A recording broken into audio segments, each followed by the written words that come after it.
Vale, yo a partir de lo que nos has comentado, del trabajo además que me pasaste, bueno, que es básicamente lo que has contado, ¿no?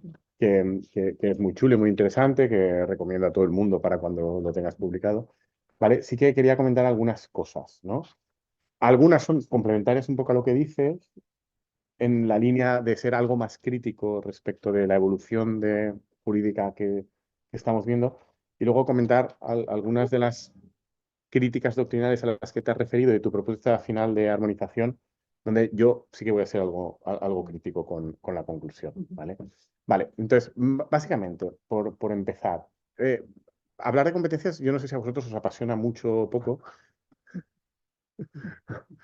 Jesús se ríe porque es mercantilista y entonces, ¿cómo?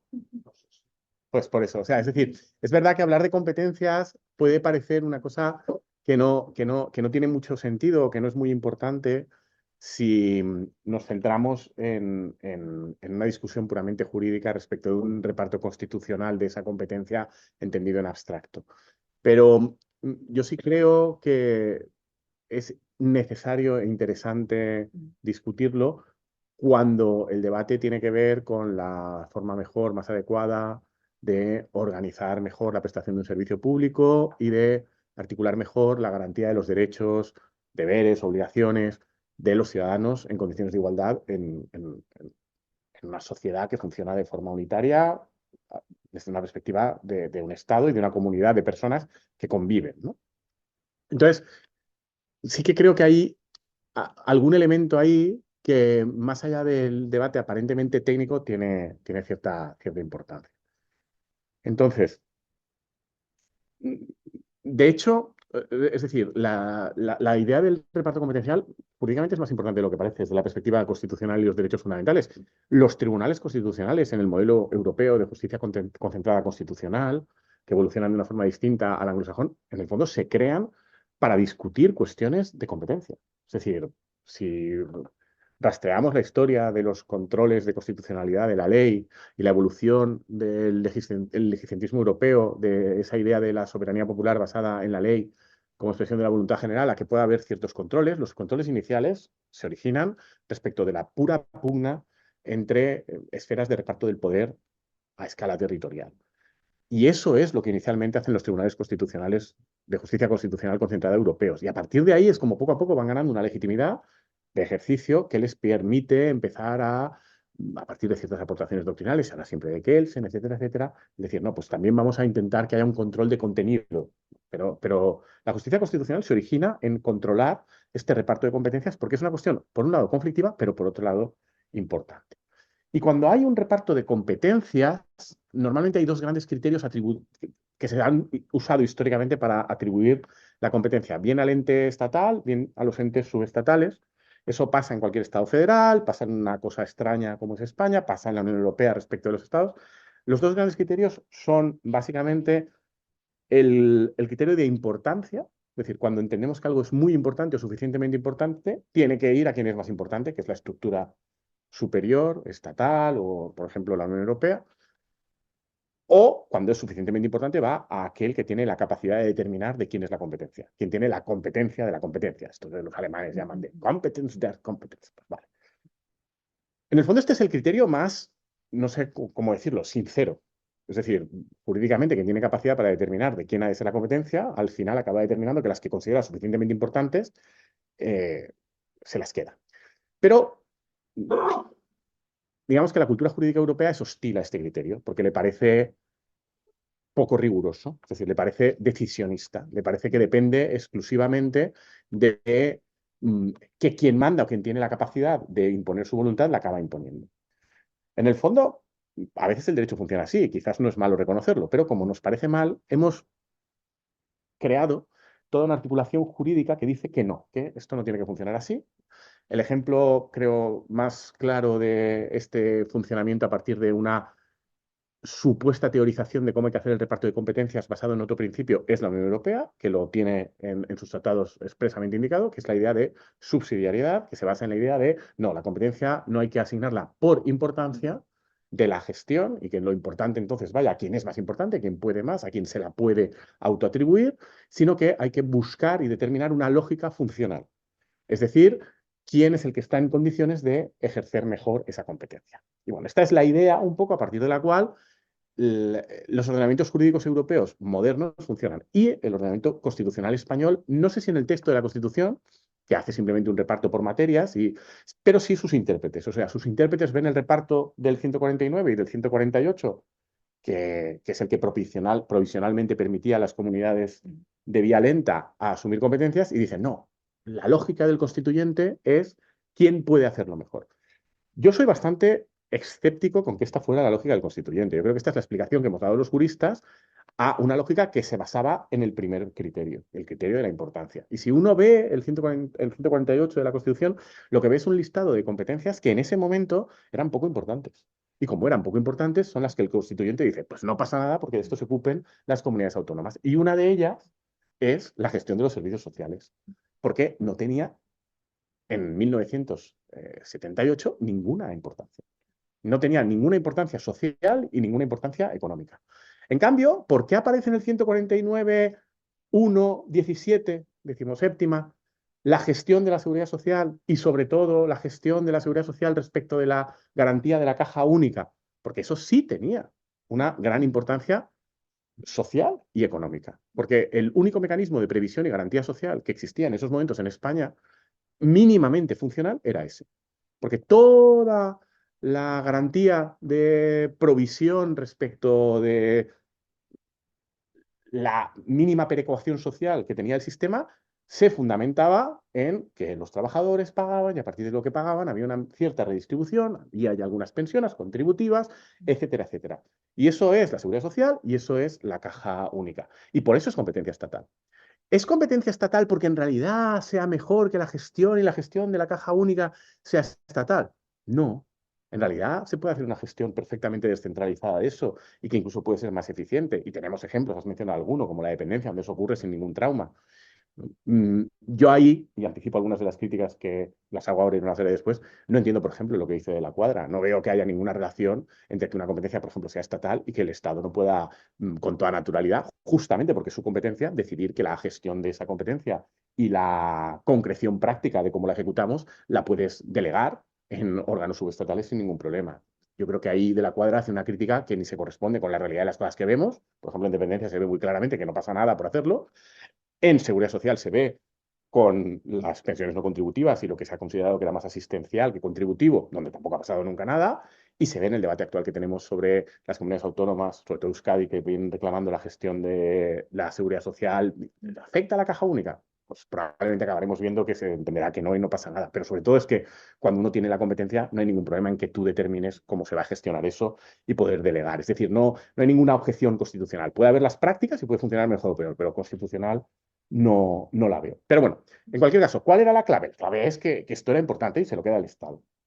Entonces, desde entonces hasta ahora ha habido una serie de cambios. El primer cambio, y lo has mencionado, y ahí es donde sé que se ha producido y sé que es la naturaleza de las cosas, es que el derecho funciona así en ocasiones. El derecho es un entramado vivo y como es un entramado vivo, construimos con más facilidad sobre lo existente porque hacer borrón y cuenta nueva es muy difícil, genera muchas reacciones sociales, es mucho más complicado. Entonces, normalmente vamos adicionando capas o eliminando cosas, o hay cosas que quedan en desuso porque no sirven, como los organismos vivos en la evolución, ¿no? Que pues evolucionas a partir de una especie que tiene un nicho ecológico, es más eficiente, y entonces, bueno, los organismos vivos no responden a un diseño inteligente, sino a una evolución en ocasiones a trompicones, por casualidad, y entonces pasan cosas como la que nos has contado, que yo creo que tú nos lo has contado como si no fuera totalmente incoherente. Yo creo que es incoherente. ¿Cómo de grave es que sea incoherente? Pues probablemente no, por esto que digo yo de que el derecho funciona así. Pero yo creo que es incoherente el que a día de hoy, y lo diga la OIT o lo diga quien lo diga, la seguridad social integre y la OIT recomiende que incluso esto es bueno, prestaciones que tienen que ver con la contribución que hacen los trabajadores mezcladas con prestaciones que son puramente asistenciales. que probablemente es mejor para garantizar una mejor cobertura a los trabajadores menos favorecidos y a los no trabajadores de los países de nuestro entorno y también de España. Probablemente sí. ¿Que es mejor quizás en la práctica construir sobre eso que ya lo tenemos que realizar otra estructura nueva porque esto es más fácil y genera menos problemas sociales? Probablemente también.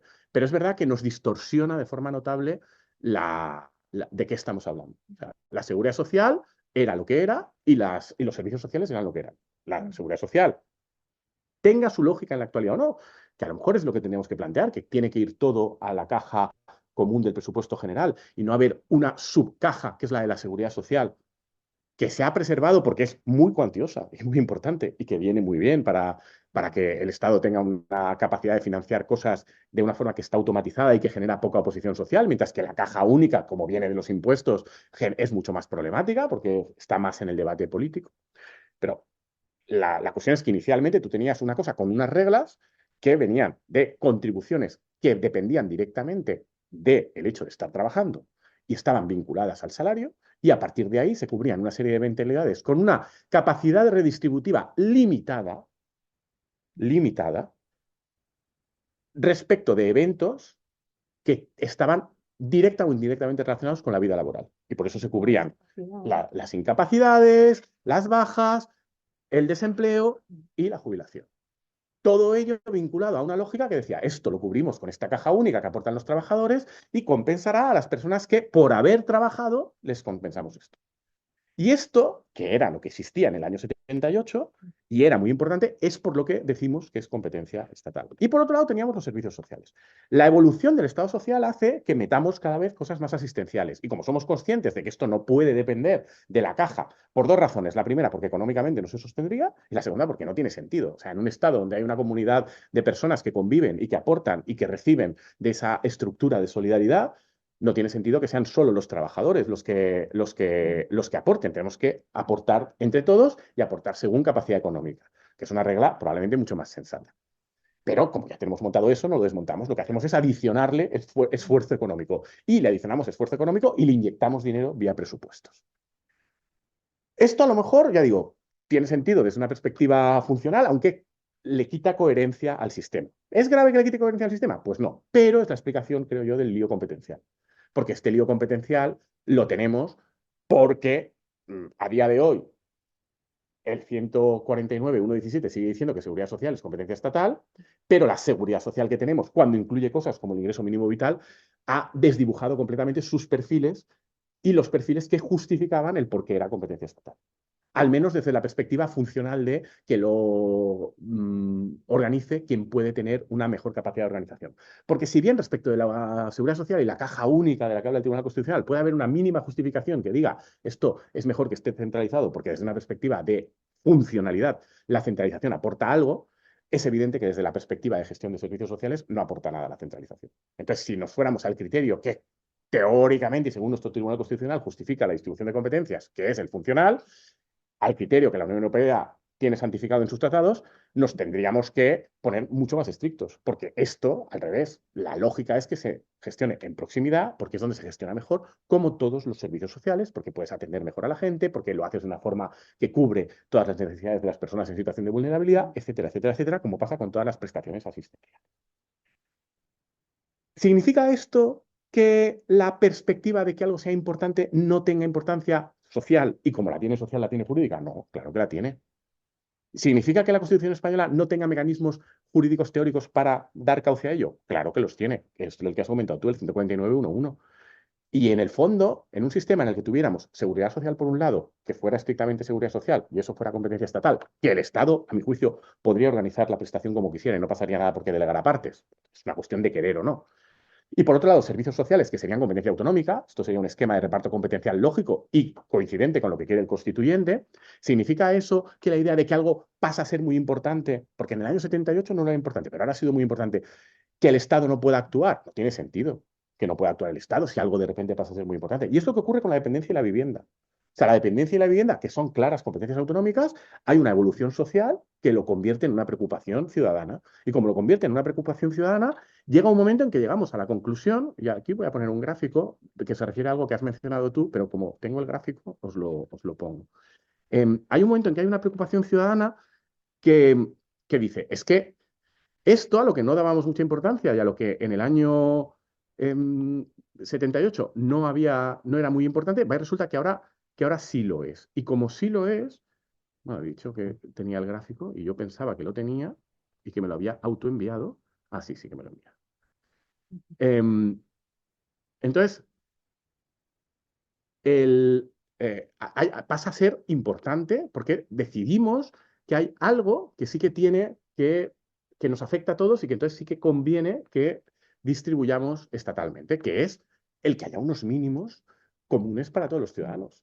En un Estado autonómico no pasa nada porque haya una cierta diferenciación, pero tiene todo el sentido del mundo que si algo que no era tan importante y no pasaba nada porque estuviera en manos de los entes locales y autonómicos, de repente socialmente su importancia aumenta y además aumenta razonablemente porque afortunadamente la sociedad es más rica y más compleja y más sensible a estas cosas, pues va y resulta que pasa a ser importante, pues es normal que el Estado diga, no, como esto es importante, yo quiero que mis ciudadanos tengan al menos una garantía de mínimos común. Y esta era la situación, como contaba María, antes de la entrada en vigor de la ley estatal, donde había unas diferencias enormes. Yo lo he marcado en plan cutre, pero esto de aquí es la Comunidad Valenciana, ¿vale? Donde, por ejemplo, la línea gris es la ayuda que se daba por persona individual. Eran 350 euros, una cosa así, ¿vale? No, pero lo ven por ahí, creo, ¿no? Y si no, vale, por eso. Y, y el clúster que tenéis ahí, ¿vale? Es País Vasco, Cataluña, Comunidad Foral de Navarra y Francia, ¿vale? Porque estos son comunidades autónomas y países de la Unión Europea. Comunidad Foral de Navarra, Cataluña y País Vasco tenían básicamente el doble por persona, ¿vale? Tanto si hablamos de personas solas como con hijos, como monoparentales con hijos. Y estaban en el clúster con, por ejemplo, Suecia y Francia. Mientras que la Comunidad Valenciana, o Ceuta, que estaba al lado, están en el clúster con Bulgaria, Rumanía, ¿vale? Es decir, son unas diferencias notables y que justifican, y creo que tampoco pasa nada por entonces entender que desde una perspectiva competencial tiene sentido, que justifican una intervención estatal.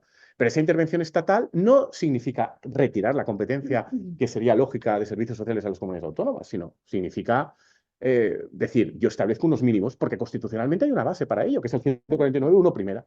¿Vale? Entonces, desde esta perspectiva, yo creo que las cosas funcionarían mejor. ¿Y cuál es la crítica que yo hago? Por eso te digo que yo creo que coincidimos en esto, pero yo soy más crítico que tú o más explícito en la crítica.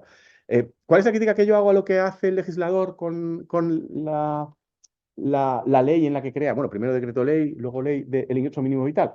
Pues que lo hace avasallando y quitándole la competencia a las comunidades autónomas sin necesidad.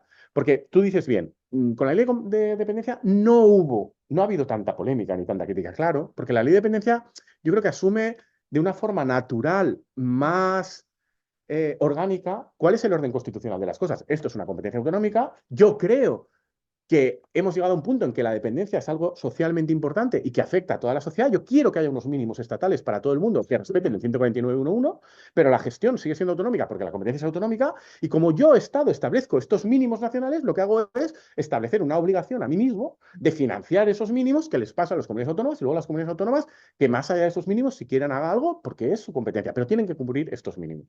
Entonces, ahí yo no veo mucha problemática constitucional respecto del funcionamiento del sistema, sino una normal evolución de algo que ha pasado a ser importante, como pasa a ser importante, el Estado y la colectividad tienen interés y vía 149.1.1, uniformización de la garantía de los derechos de los ciudadanos, se da una cobertura estatal de mínimos que obliga a las comunidades autónomas, el Estado lo financia, pero el ejercicio de la competencia sigue siendo autónomo.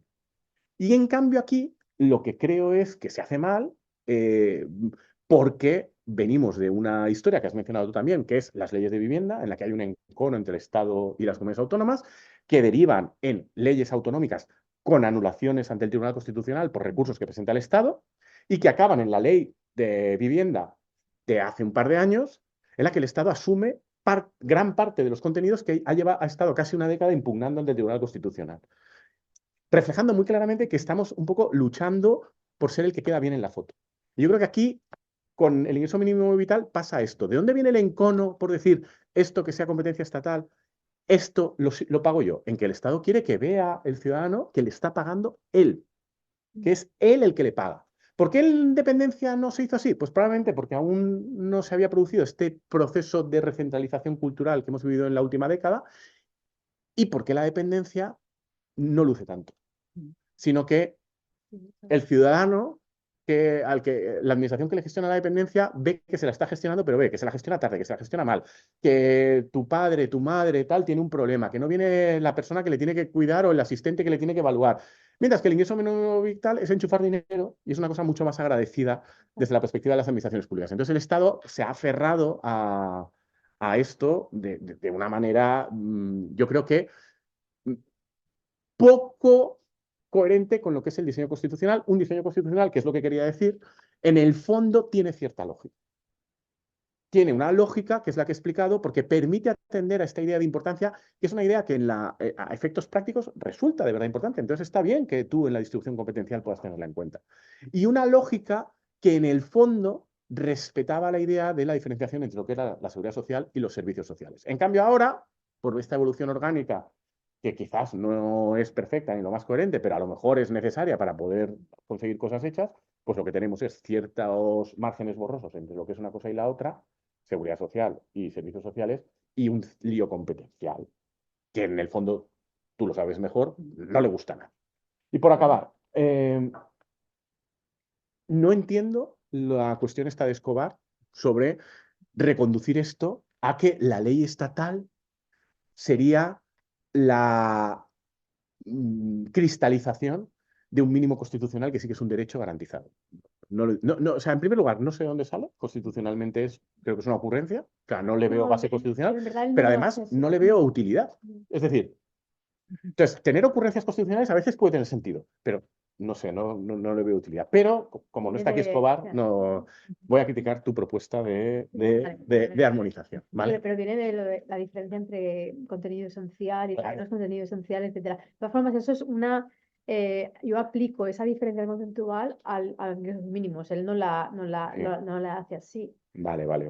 Pero él sí que diferencia entre contenido constitucional Claro, y pero dices contenido tradicional. constitucional si no hay un derecho constitucional a esto, si el artículo 41 El no es un 41 derecho, no es, pero no es un derecho, no es no es fundamental, fundamental, entonces no puede tener contenido esencial, porque no es exacto. fundamental.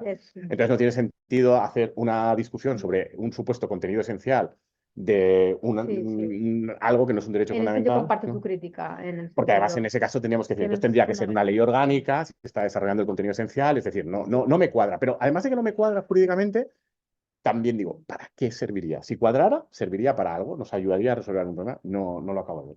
Entonces, tú en cambio sí que intentas resolver un problema, ¿no? Que es diciendo, pues vamos a sacar de nuestra caja de herramientas jurídicas, que a fin de cuentas es la Constitución, la herramienta de la armonización, ¿vale? Estoy de acuerdo contigo en que mejor esa que la de las leyes marco, porque las leyes marco supone asumir algo que creo que es un error conceptual por todo lo que he explicado, que es decir que la competencia es estatal.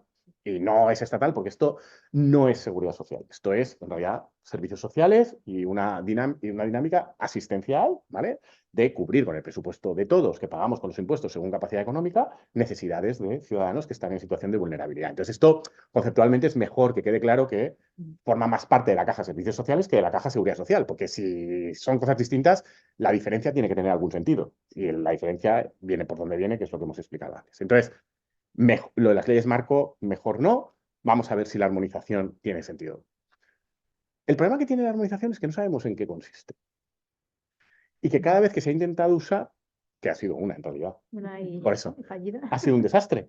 Sí. Entonces, es verdad que tenemos ahí esa herramienta en la Constitución, pero no sabemos muy bien para qué sirve. Sabemos que cuando se intentó utilizar, como nadie sabe muy bien para qué sirve, al final no funcionó, fue un desastre, acabó en la famosa sentencia de la LOAPA. Entonces, ¿tiene sentido 4 décadas después revivirla? Yo sinceramente creo que no. Pues A mí me ahí. parece que, volviendo a la analogía de la evolución darwinista de los organismos y los seres vivos, igual que a veces tenemos estas quimeras jurídicas, ¿no? De una seguridad social que acaba teniendo prestaciones asistenciales debido a esta evolución, y eso es porque hay una necesidad social y una cierta lógica, cuando tenemos en arqueología constitucional un fósil que aparece en la Constitución, porque a alguien se le ocurrió, porque parecía bien, porque podía parecer una buena idea, porque sonaba bien, no se ha usado nunca. en 45 años. La única vez que se ha usado no salió bien, fue un desastre, porque en realidad nadie sabía para qué servía, ni si eso tenía sentido. Y porque ese mismo problema se podía resolver por otras vías, creo sinceramente que es mejor asumir que es que eso no sirve. Es decir, yo creo que las leyes de armonización en España no sirven y la prueba es que no se usan, no se han usado nunca. Y volviendo a a la crítica que hacía Escobar en el sentido de decir, no le veo mucha coherencia jurídica al planteamiento, pero sobre todo digo, ¿para qué sirve? Pues esto es lo mismo. Es decir, ¿qué nos, qué nos permitiría hacer una ley de armonización que no nos permita hacer el ejemplo de lo que se ha hecho con la ley de dependencia? Es decir, asumir con naturalidad que la competencia estatal llega vía 149.1.1 hasta donde sea el interés de todos los ciudadanos de España de establecer unas prestaciones mínimas y que esas prestaciones mínimas van a ser derecho de los ciudadanos igual en todo el territorio y a su vez obligación de las comunidades autónomas a cubrirlo, junto con una previsión presupuestaria de que esto se transferirá a las comunidades autónomas para que puedan satisfacerlo. Y a partir de ahí, si luego quieren hacer más, que lo hagan. Esto se puede hacer sin necesidad de una ley de armonización, como demuestra el caso de la ley de dependencia. Hagámoslo así. Si lo que queremos conseguir con una ley de armonización es esto, yo sinceramente no me metería en este jardín, porque podemos hacerlo por otras vías que ya tenemos exploradas en nuestro derecho y que sabemos que funcionan. Entonces yo, respecto a esta propuesta última, sí te digo que no la veo por esta razón, porque creo que es un elemento de complejización jurídica innecesario que hace que no sea viable, porque puede quedar bien sobre el papel teórico, las leyes de armonización, pero en la práctica nadie va a querer hacer una ley de armonización, porque no se hacen.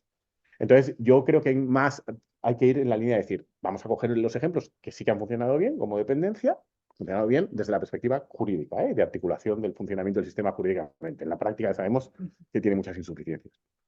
Y a partir de ahí, eh, guiémonos ahí, que creo sinceramente que eso responde a una lógica constitucional que permite encajar bien las piezas. Y nada, esto es lo que os quería comentar. Muchísimas gracias. Ya digo que creo que me parece súper chulo. Y ahora, si tenéis algún comentario fuera o aquí o preguntas, María os las responde.